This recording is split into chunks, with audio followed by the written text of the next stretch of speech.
17 years ago, 60 Minutes first examined the so-called French paradox, which suggested that the French, despite a high-fat diet and high consumption of wine, had a remarkably low incidence of heart disease compared with Americans.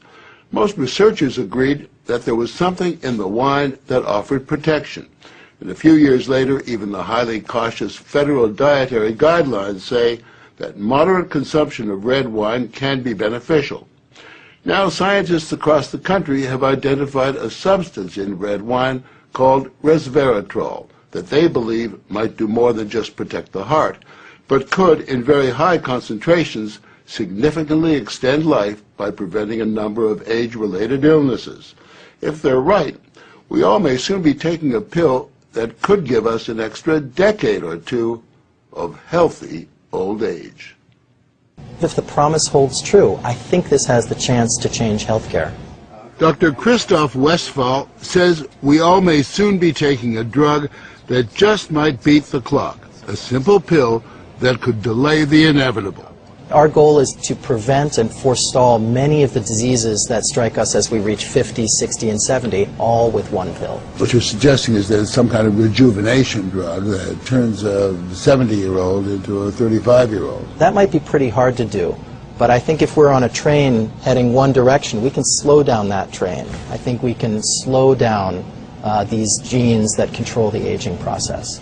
That quest to put death on hold began in 2003 when Westphal met David Sinclair, a biochemist at Harvard, who was studying the genetic components of aging. 5 years ago, I met David, and he had shown that you could extend lifespan in yeast. That's pretty exciting. Now, if you happen to be a yeast, it's very exciting. Yeasts are one thing, human beings are more complicated. So Sinclair focused on a gene present in almost all life forms, the sirtuin gene.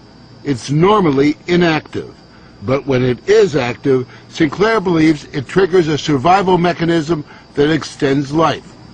Convinced that something in nature could activate that gene, Sinclair randomly tested thousands of compounds. And bingo, he got a hit, Resveratrol. When I Googled this Resveratrol, I was shocked to find that red wine was the top hit. Red wine is brimming with Resveratrol. It's found in high concentration in the skin of the grape and seems to play a role in protecting it from invading bacteria and fungi. Were you aware of the research into red wine that it offered certain health benefits? Oh, sure. I mean, that's why I almost fell off my chair when the link was made, and I thought that this was a potential explanation for the benefits of red wine. Convinced they were on the verge of a major scientific breakthrough, Sinclair and Westphal launched Certris, a Cambridge, Massachusetts research company. They, along with a handful of other cutting-edge biotech companies, are developing resveratrol-based drugs that they believe zero in on the longevity gene. The important news here is not that we found something in red wine. The important thing is that we passed a milestone where we can now make drugs based on this knowledge and potentially slow down aging itself. Everyone from plastic surgeons to your friendly snake oil salesman have been promising a ticket to eternal youth for some time. So the prospect of a prescription pill based on red wine that could trigger a longevity gene sounds too good to be true. And yet, scientists have actually known for years of one surefire way of doing that. Stay hungry. Eating a lot of food turns that off. Dieting, extreme dieting, turns it on. Couch potato paradise. We have a pill that can mimic many of the effects of calorie restriction or exercise. So one can be very healthy and obese at the same time. Our goal is healthy individuals, ideally via lifestyle, and if that doesn't work, we believe that we'll have a pill that can mimic that. A pill that in effect diets for you. A pill that turns on the survival gene. And what we're trying to do with our drugs here is to put the body in a defensive state, to ring the alarm bells and get the body to defend itself, instead of dieting to set the alarm off, pop a pill. The pill is a highly concentrated form of resveratrol, a virtual vineyard of healthy living. How much red wine would you have to drink to get the kind of resveratrol that you're using?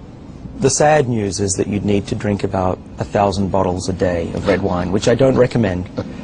The pill itself may not extend lifespan, but could prevent the diseases of aging, Alzheimer's, diabetes, heart disease, even cancer.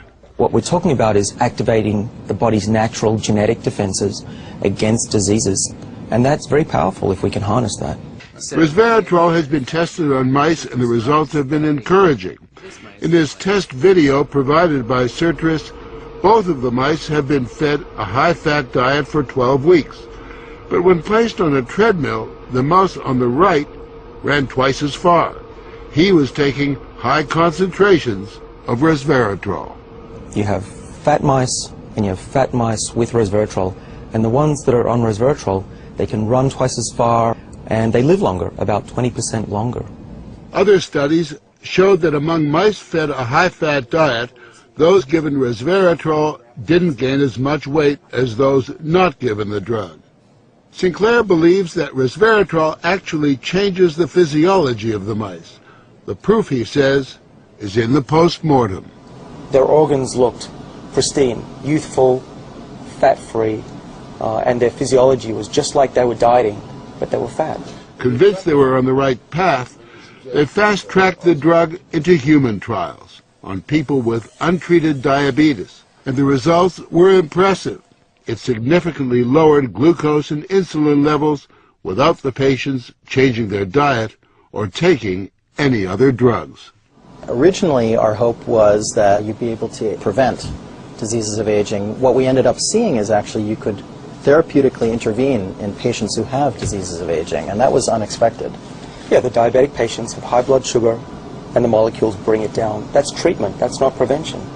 Citrus is now developing what they say is a much more potent synthetic version of resveratrol that will also soon go into human trials, this time on cancer patients.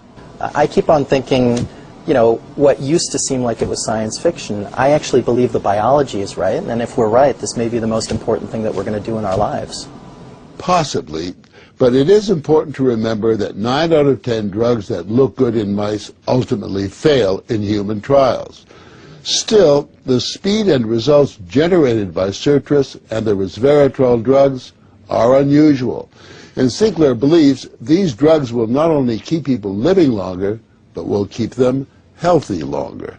What we're talking about is potentially making a 90-year-old as healthy as a 60-year-old. A 90-year-old can play tennis and see their great-grandkids graduate from college. People will live active, healthy lives and then die quietly in their sleep, and that's really the aim here with these medicines. Are we on the edge of maintaining active lives into our hundreds, for example?